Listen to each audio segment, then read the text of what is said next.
Mesdames et messieurs, bonjour. Bienvenue à cette table ronde autour des services d'urgence à Life Together. Nous avons le plaisir d'accueillir Dr Umar Marala, Operations Manager à Viva, Dr Xavi Sonyasi, urgentiste, et Dr Florent Savary, consultant urgentiste. Bienvenue et merci de votre temps pour cette table ronde pour aborder un sujet assez précis, c'est les urgences à Maurice et dans notre clinique.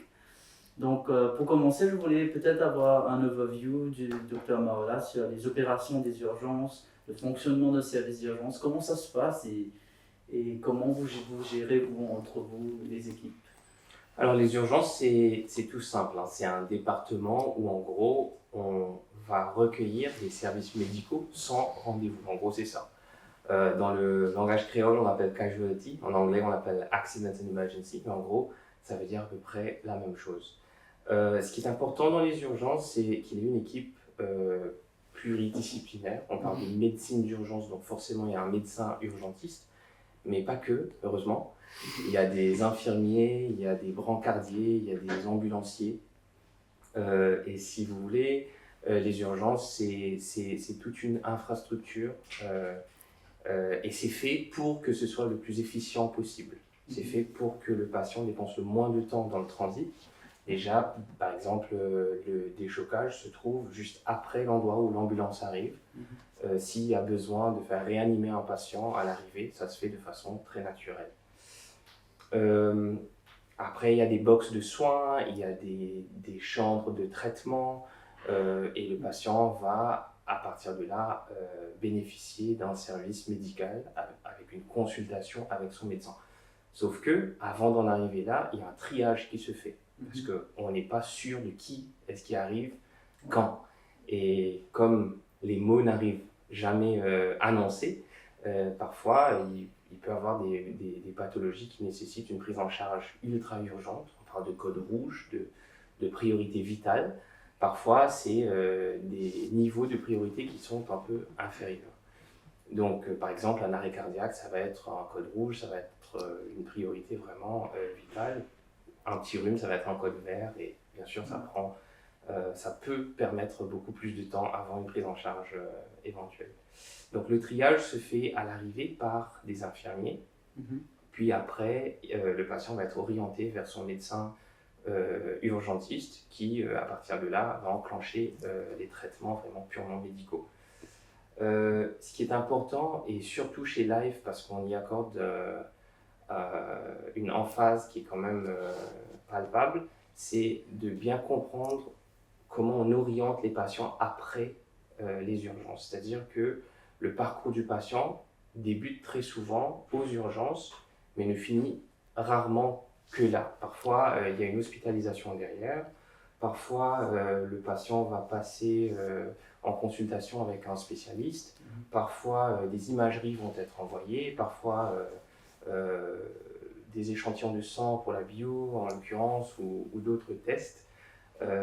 Et parfois, par exemple, ici à Life, on a Life Act, donc avec une réhabilitation, avec une consultation avec un ostéopathe, probablement qui se fait en aval d'un passage aux urgences. Parfois, le patient rentre chez lui, et donc là, il va à son domicile et pour poursuivre son régime thérapeutique. Parfois, il y a aussi, par exemple chez nous à Life, il y a Life Hospital at Home, donc une prise en charge à la maison, qui se fait avec des médecins, avec des infirmiers pour continuer justement cette prise en charge qui a débuté aux urgences. Voilà. Super. Et du coup, avec cet exposé, on comprend bien l'aspect humain et rassurant qui est primordial dans la prise en charge des urgences. Mais ayant vu beaucoup de séries, beaucoup de films, on voit qu'il y a une pression énorme sur l'équipe, sur la famille, des accompagnateurs. Et c'est vraiment un endroit assez mythique avec beaucoup de pression, beaucoup de stress. Et peut-être, Dr Xavi, comment vous gérez tout cela et vous mettez cet aspect humain envers le patient in the forefront, comme on dit? Déjà qu'on sait que quand le patient il vient et la famille quand il est là, elle est distressed. Ouais. Alors c'est important de rester calme Ouais. pour la famille, pour le patient ou la patiente et de pouvoir rassurer la famille. Ouais. Ouais. Et du coup, vous, dans votre fonction d'urgentiste, quand vous avez un patient devant vous, je prends un cas d'un patient qui vient avec une douleur, qui est stressé et qui ne sait pas ce qui arrive à lui, les parents qui alimentent cette frayeur en posant plusieurs questions, j'imagine. Mais comment vous différenciez, par exemple, une douleur abdominale qui semble être urgente d'un simple trouble digestif ou autre chose qui sont des fois confusing pour le patient à exprimer ce qu'il ressent, mais que vous devez, dans les délais rapides, identifier ce que c'est et passer à l'action. Ok, alors quand on parle de douleur abdominale, qui est urgente ou trouble digestif, c'est vrai que ça peut être compliqué, ça peut être un défi, parce que les deux causent un gène. Alors des fois, c'est vrai qu'on ne peut pas s'exprimer comment est-ce que ça se passe, mais c'est vrai qu'il y a des points clés qui peuvent nous aider à différencier les deux. C'est, pour ne pas trop parler en détail, c'est le caractéristique de la douleur. Si quelqu'un vient avec une douleur qui est très aiguë, soudaine, qui s'aggrave avec le temps, qui n'est pas aidée par des antalgiques, les analgésiques, ça peut être quelque chose de plus grave. D'accord. Une douleur qui est plutôt une gêne, un inconfort, qui a été là pendant un moment, ça on se dit ok, ça peut être une indigestion par exemple. Il y a aussi la localisation de la douleur. Si c'est une indigestion, ça va être quelque chose qui est plus vers le haut de l'abdomen, tandis que si on a des douleurs très localisées, par exemple dans le right lower quadrant, comme on dit, ça peut être une appendicite, ou right upper quadrant, ça peut être quelque chose qui est relié avec la vésicule biliaire. Alors c'est vraiment là, quand on vient chez les médecins, on va savoir c'est un petit peu quoi. Il y a aussi les signes accompagnateurs. Si c'est une indigestion par exemple, ça va être des ballonnements, une petite nausée, les trucs qui partent avec des antacides et tout. Mais pour quelque chose de plus grave, ça peut être accompagné de fièvre. Le patient ne se sent pas bien, il vient, il a de la fièvre, il a un pouls rapide, il a des selles avec le sang, des vomissements. Il y a beaucoup de symptômes qui viennent avec aussi. Moi, si je peux me permettre de compléter, effectivement, les douleurs abdos aux urgences, ça reste quand même un problème assez compliqué. Douleur abdos, c'est un motif de consultation très très fréquent. Tout l'enjeu, c'est de différencier la simple douleur abdominale, effectivement, constipation, ballonnement, tout ça, de la douleur abdominale urgente, donc, qui peut être une urgence chirurgicale, comme l'appendicite, la vésicule, une occlusion, mais également, il ne faut pas oublier que ça peut être également une urgence médicale, par exemple un infarctus de la partie inférieure du cœur, ça peut être révélé par des douleurs abdominales, un diabète chez un enfant, ça peut se révéler par des douleurs abdominales. Donc, un patient qui vient aux urgences pour des douleurs abdominales, il faut quand même un bilan le plus souvent minimal, l'examen clinique, éventuellement une bandelette urinaire, et facilement on ira jusqu'à la prise de sang, voire l'imagerie abdominale, échographie, scanner. Voilà. Mais effectivement, les douleurs abdominales, ça reste assez piégeux, ça peut... Voilà. Donc il faut faire attention et pas hésiter à compléter le bilan au moindre doute. Aussi aux urgences, nous avons beaucoup entendu parler de l'embolie pulmonaire. Est-ce que vous pouvez nous en dire un petit peu plus dessus? Alors l'embolie pulmonaire, c'est une pathologie déjà assez fréquente, qui est potentiellement grave, voire mortelle si le diagnostic est trop tardif. Qu'est-ce que c'est? C'est une occlusion par un caillot de l'artère pulmonaire. Le plus souvent, c'est secondaire à un caillot dans un membre inférieur qu'on appelle phlébite. Ce caillot, généralement, est susceptible de se fragmenter, et s'il se fragmente, un fragment peut remonter tout le corps, passer par la veine cave, aller jusqu'au cœur, puis après se bloquer au niveau d'une artère pulmonaire. Donc voilà. Et vous, les signes et symptômes? Les symptômes, alors, symptômes le plus souvent, c'est une Ouais. douleur dans la poitrine, Ouais. le plus souvent latéralisée, qui est majorée à l'inspiration. Parfois, c'est un essoufflement. Alors, D'accord. ça peut être parfois juste un petit essoufflement inhabituel lorsqu'on monte des escaliers. Mais ça peut également être un essoufflement qui s'aggrave et qui apparaît même au repos. Parfois, ça peut être une petite toux avec un peu de sang dans les crachats. D'accord. Voilà, parfois, ça peut être également révélé par un malaise avec perte de connaissance. Et ça, vous me confirmez, il n'y a pas d'âge pour tout cela ou... Et il n'y a pas d'âge. Il y a beaucoup de facteurs qui peuvent favoriser, les facteurs génétiques, le tabac, la pilule, tout ça, ça peut augmenter Même après les opérations. voilà, l'immobilisation. Étant donné que souvent ça part d'une phlébite, effectivement, une immobilisation, le retour veineux se fait moins bien, et donc du coup, il y a un risque effectivement de caillots, ce qui peut arriver quand on prend l'avion pour venir à Maurice. Voilà. Et donc une fois qu'on a une suspicion, moi je complète, hein, une fois qu'on a une suspicion clinique d'embolie pulmonaire, nous aux urgences, généralement on dose un marqueur sanguin qu'on appelle les dédimères. C'est un produit de dégradation de la fibrine, c'est le principal constituant d'un caillot. Donc si ce marqueur revient négatif, ça permet d'exclure de manière quasi certaine le diagnostic. Si à l'inverse il est positif, là il faut compléter par un scanner injecté, s'il n'y a pas de contre-indication, pour effectivement voir les artères pulmonaires et voir si effectivement il y a des caillots. Une fois le diagnostic posé, généralement il faut une petite hospitalisation pour introduire un traitement anticoagulant pour fluidifier le sang, dissoudre le caillot, traitement qu'on garde généralement plusieurs semaines, voire quelques mois. D'accord. Voilà. D'accord. Et pour aborder un autre thème que peut-être vous le voyez souvent en urgence, c'est les infarctus Charlie. Pour ça aussi, tu as des signes d'alerte que tu vois chez un patient quand il arrive? Ah oui. Voilà. Alors pour commencer, un infarctus, je pense que pas tout le monde qui saura Bien sûr, ça. ouais. C'est ce qu'on appelle les crises cardiaques ou les heart attacks qu'on connaît assez souvent. Mais pareil, c'est pour les signes qu'on peut avoir quand une personne vient, c'est les douleurs thoraciques assez soudaines et qui font une pression sur le chest en fait. La personne va dire que c'est une pression. La douleur peut radier au cou, dans la mâchoire, le bras gauche surtout. Ça peut être au dos. Et comme mon confrère Florent aussi a dit, ça peut être à l'abdomen.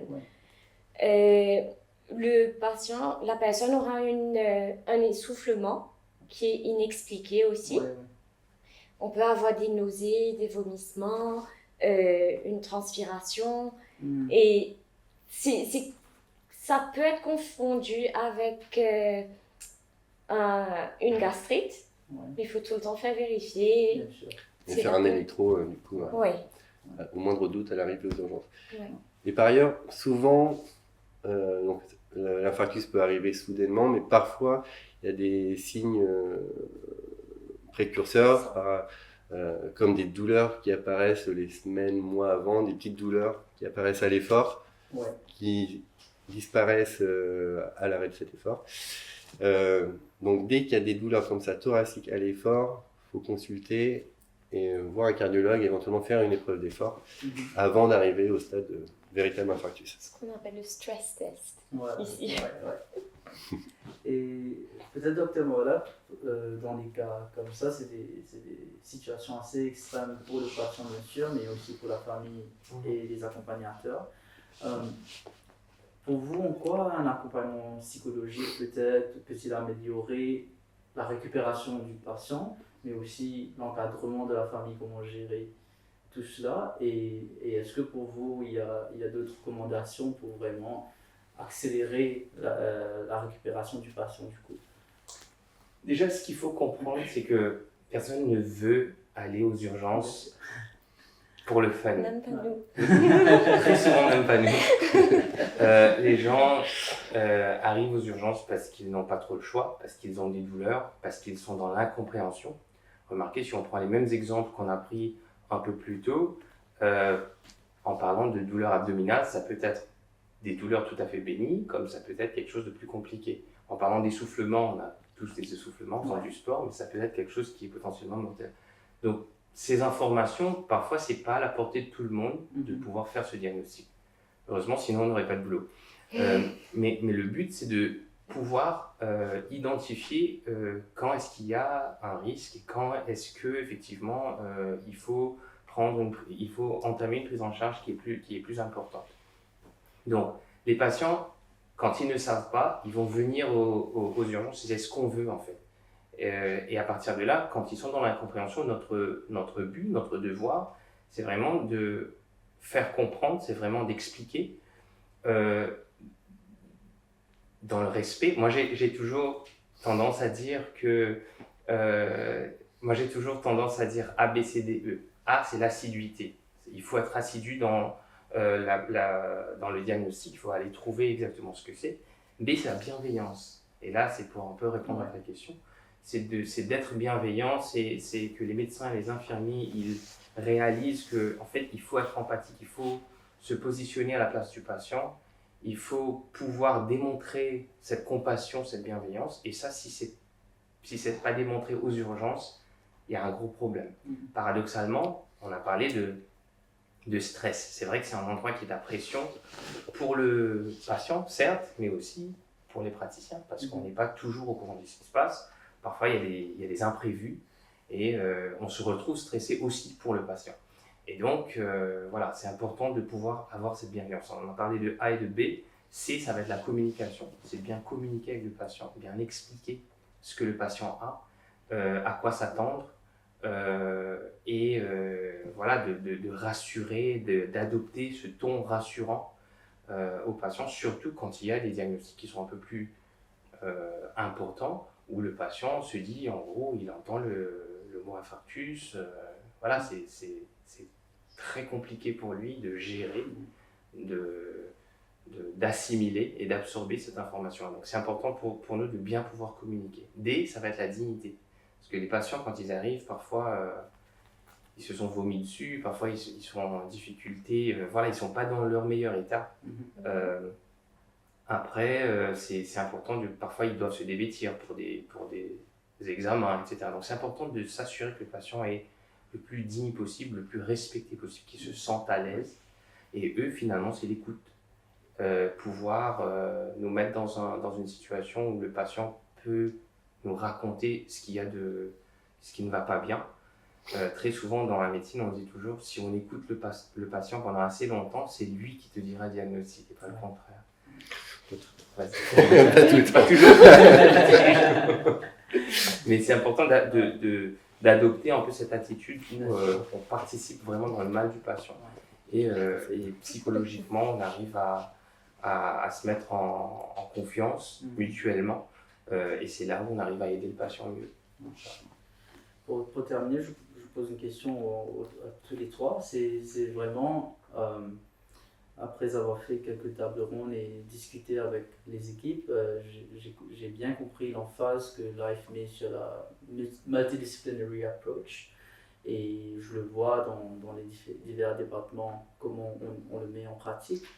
Aux urgences, pour vous, si vous pouvez peut-être m'expliquer un peu l'importance de cela. Là, comme tu as bien dit, il faut une bonne communication entre tous les stakeholders du coup. Mais le multidisciplinary approach, finalement, c'est essentiel dans votre gestion des urgences, j'imagine. Oui, je vais répondre pour ma partie, juste pour dire on a besoin de tout le monde aux urgences. C'est vraiment l'esprit d'équipe, c'est vraiment la coordination. J'ai souvent tendance à dire que c'est comme un concert ou un orchestre, où tu as un chef d'orchestre qui doit être présent et qui doit demander le meilleur de ses équipes, mais où le violoniste est aussi important que le trompettiste. Et donc on a des phlébos, on a des techniciens de labo, on a des radiographes qui sont présents et qui font un travail phénoménal. On a le médecin urgentiste, bien sûr, qui régit un peu sur la prise en charge. On a les infirmiers, on a les aides-soignants. Et donc, c'est important de pouvoir bien communiquer entre eux de façon interne dans l'équipe, mais aussi à d'autres départements. S'il faut adresser des patients pour une hospitalisation externe, c'est savoir bien le faire, avoir la bonne technicité, de parler au téléphone, savoir quelle information donner tout de suite et quelle information donner par la suite. C'est de savoir maintenir l'intimité des patients aussi, hein, le privacy, c'est très important aussi. Quand on adresse, quand on communique avec d'autres départements, etc. C'est de pouvoir rester clair dans ce qu'on dit, de pouvoir rester efficient, efficace dans le passage d'informations. Et je trouve que c'est très important aussi. Après, c'est de pouvoir savoir qui est-ce qui a l'expertise de pouvoir mieux nous aider pour une prise en charge particulière, savoir, là j'ai besoin de l'aide de mon confrère qui s'y connaît un peu plus, etc. Donc voilà, je pense que la communication vraiment intra- et interdépartementale, elle est très très importante. Ben, merci beaucoup. On a eu un bon overview des activités aux urgences à Life.